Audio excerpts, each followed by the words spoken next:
قضاهن 7 سماوات في يومين وأوحى في كل سماء أمرها وزينا السماء الدنيا بمصابيح وحفظا ذلك تقدير العزيز العليم۔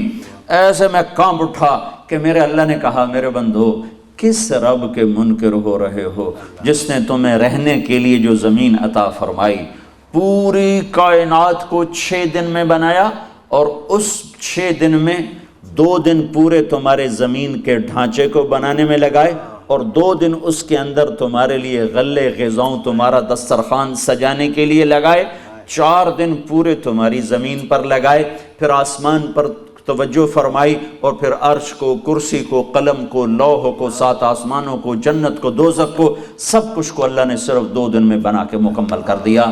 تم اس رب سے منکر ہو؟ یہ زمین تو سجدوں کے لیے تھی، یہ شراب خانوں کے لیے تو نہیں تھی، یہ زمین تو مسجد کے لیے تھی، یہ ناچ گانے کے لیے تو نہیں تھی۔ تم 14 اگست ناچ کے مناتے ہو، تم 14 اگست گا کے مناتے ہو۔ کیا سیلیبریشن ہو رہی ہے کہ جس رب نے تمہیں اتنا بڑا تحفہ دیا تم اسی سے بغاوت کر کے اپنی خوشی کا اظہار کرتے ہو۔ اتنے اندھے اور دیوانے ہو کہ اللہ کی نعمتوں کا شکر ناشکری سے ادا کرتے ہو کہ 14 اگست منائی جا رہی، گانے گائے جا رہے ہیں، لڑکیاں ناچ رہی ہیں، 14 اگست منایا جا رہا ہے۔ لعنت ہے ایسی آزادی پر کہ جس میں اللہ ہی ناراض ہو۔ 6 لاکھ انسان ذبح ہوئے تب پاکستان بنا۔ کون جواب دے گا؟ اللہ رسول کو جواب دینا ہی بڑا مشکل ہے، ان 6 لاکھ کو کون جواب دے گا جن کی ہڈیاں گل گئیں، جن خاکستر ہو گئے، جو سکھوں کی کرپانوں سے زیر و زبر ہو گئے۔ تو اللہ نے 2 دسترخوان سجائے ہیں، ایک جسم کا دسترخوان ہے جس کے لیے پانی، دودھ، پھل، غلے، دال، سبزی، یہ سب کچھ سجائے۔ والتین والزیتون وطور سینین وهذا البلد الامین لقد خلقنا الانسان فی احسن تقویم۔ 2 چیزوں کو مکمل غذا دو گے تو پھر انسان سب سے احسن تقویم بنے گا۔ اگر 2 میں سے ایک کو دی دوسرے کو نہ دی تو پھر یہ اسفل سافلین میں تبدیل ہو جائے گا۔ تو اللہ تعالیٰ نے یہاں 4 چیزوں کی قسم اٹھا کر یہ 2 دسترخوان، ان 4 قسموں سے میں آپ کو بیان کر رہا ہوں کہ اللہ نے 2 دسترخوان سجائے ہیں۔ ایک کو میں نے بیان کیا ہے، ایک کو میں اب عرض کرنے لگا ہوں۔ یہ کہاں گیا وہ بچہ جس نے قرآن پڑھا تھا؟ اس نے وہ شہر و رمضان پڑھا تو یہ سارا مضمون میرے ذہن میں آنا شروع ہوا کہ اللہ تعالیٰ نے 2 دسترخوان سجائے ہیں اس دھرتی پر۔ ایک ہے غلے کا، پھل کا، پھول کا، دودھ کا، گوشت کا، پانی کا، انار کا، سیب کا، مرچوں کا، دال کا، پیاز کا، لہسن کا، تھوم کا، آم کا، کنوں کا، لیموں کا، یہ سارے اللہ تعالیٰ نے سجا دیے، قسم قسم کے پھل بنا دیے۔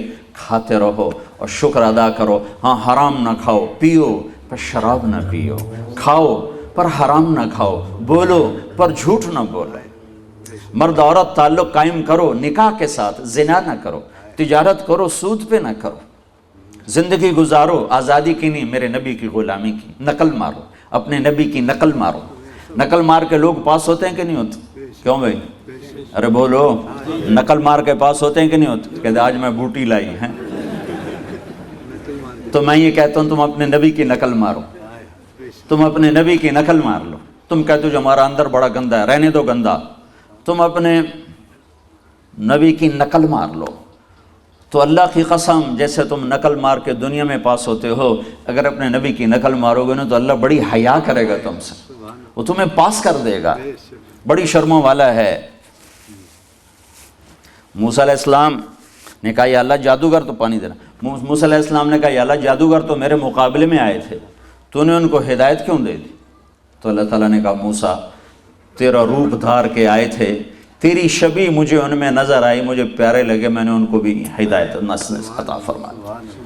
تو تم کسی کے پیچھے تو چلو گے نا، یہ حلیہ مولوی صاحب کا نہیں ہے، یہ میرے نبی کا ہے۔ میں نے نقل ماری، میرا اندر گندا ہے، میں غلیظ انسان ہوں، میں گندگیوں سے بھرا ہوا ہوں، لیکن میں نے نقل ایک بڑے کھرے کی ماری ہے، ایک بڑے سچے سودے کے پیچھے میں چلا ہوں، اور مجھے اپنے اللہ سے امید ہے کہ وہ حیا والا ہے، وہ شرموں والا ہے، وہ درگزر کرنے والا ہے۔ تو تم نقل مارو، ان عورتوں سے کہتا ہوں اماں خدیجہ کی نقل مارو، بی بی فاطمہ کی نقل اتارو۔ یہاں کی عورت نے آزادی پا کے کتنا دکھ پایا ہے.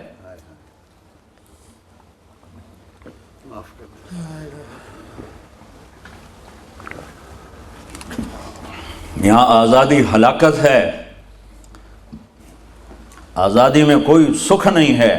غلامی مصطفیٰ میں آؤ کہ محمد سے وفا تو نے تو ہم تیرے ہیں، یہ جہاں چیز ہے کیا لوح و قلم تیرے ہیں. والتین والزیتون، ایک دسترخوان روٹی کا، پانی کا، غذا کا. والتین والزیتون میں ایک اشارہ بھی ہے کہ اچھی غذا کھاؤ، سموسے، پکوڑے، پراٹھے، انڈے، حلوے. ابھی رمضان آ رہا ہے نا، تسی تباہی پھیر دے من. عید کے بعد ڈاکٹر بڑے خوش ہوتے ہیں چونکہ بڑے مریض آتے ہیں ہسپتال، حلوے دے مارے ہوئے، سیویاں دے مارے ہوئے. تو والتین والزیتون میں اشارہ ہے اعتدال سے غذا کھاؤ، مناسب غذا کھاؤ، اچھی غذا کھاؤ. لذتوں کے پیچھے نہ بھاگو، چسکے کے پیچھے نہ بھاگو، اعتدال کے ساتھ اپنی غذا کو. علامہ ذہبی نے طب نبوی بہت سے محدثین نے لکھی ہیں، ایک علامہ ذہبی نے لکھی ہے، وہ اتنی معروف نہیں ہوئی. ابن القیم کی معروف ہوگی، علامہ ذہبی کی طب نبوی معروف نہیں ہوئی. تو اس میں ایک چھوٹا سا چارٹ انہوں نے دیا ہوا ہے کہ کس چیز کو کس چیز کے ساتھ ملا کر کھاتے ہیں اور کس چیز کے کھاتے ہوئے دوسری چیز کو نہیں کھاتے. وہ ایک خوبصورت سا چھوٹا سا چارٹ ہے. تو میں وہ پڑھ رہا تھا تو میرے ساتھ ایک پروفیسر بیٹھے تھے میڈیسن کے، ڈاکٹر عبد الواحد مرحوم. میں نے کہا ڈاکٹر صاحب یہ چارٹ میں آپ کو پڑھ کے سناتا ہوں. کہ سناؤ. میں نے سنا ہے. کہنے کہ جو آدمی اس پہ عمل کر لے گا وہ مرض الموت کے سوا بیمار نہیں ہو سکتا. موت انہوں نپے تا نپے اون نہیں ہو نپیندا ہو. یہ سارے سموسے پراٹھوں کے مارے ہوتے ہیں اور افطاری میں وہ تباہی. پھر اب تراوی کون پڑھے؟ 3 سیر تا اندر گیا پہ پروٹھا تو پکوڑے، ہن تراوی کہیں پڑھنی. اور میرے نبی نے فرمایا تراوی کے ہر سجدے پہ 1500 نیکی لکھی جاتی. تو 40 سجدوں پہ 60,000 کمائی ہے. مولانا صاحب ادھر ایک چٹ لگا دیں، چھوٹی سی چٹ لگا دیں کہ یہاں تراوی پڑھنے والے کو فی سجدہ 150 کراؤن دیا جائے گا. ایتھے ویکھا جو سوٹیاں نال لڑائی کیویں ہوندی. آیا تا مسلح میں بچھایا تو کدو آ گیا. مولوی صاحب انشاءاللہ دیکھیں گے کہ چھتوں پر بھی بندے چڑھے ہوئے ہوں گے. ہر سجدے پہ 1500 نیکی ہے، ہر سجدے پر 1500 نیکی ہے. تو 60,000 روز کی کمائی ہے. اور تراوی کے ہر سجدے پر جنت میں سرخ یاقوت کا ایک محل تیار کیا جاتا ہے جس کے 60,000 سونے چاندی کے دروازے ہوتے ہیں. اور تراوی کے ہر سجدے پر جنت میں ایک درخت لگایا جاتا ہے جس کے نیچے 100 سال عربی گھوڑا دوڑ سکتا ہے. والتین والزیتون ایک دسترخوان. دوسرا دسترخوان وطور سینین وہذا البلد الامین، ایک دسترخوان اللہ نے روح کے لیے بچھایا ہے، وہ قرآن ہے. روح کا دسترخوان قرآن ہے.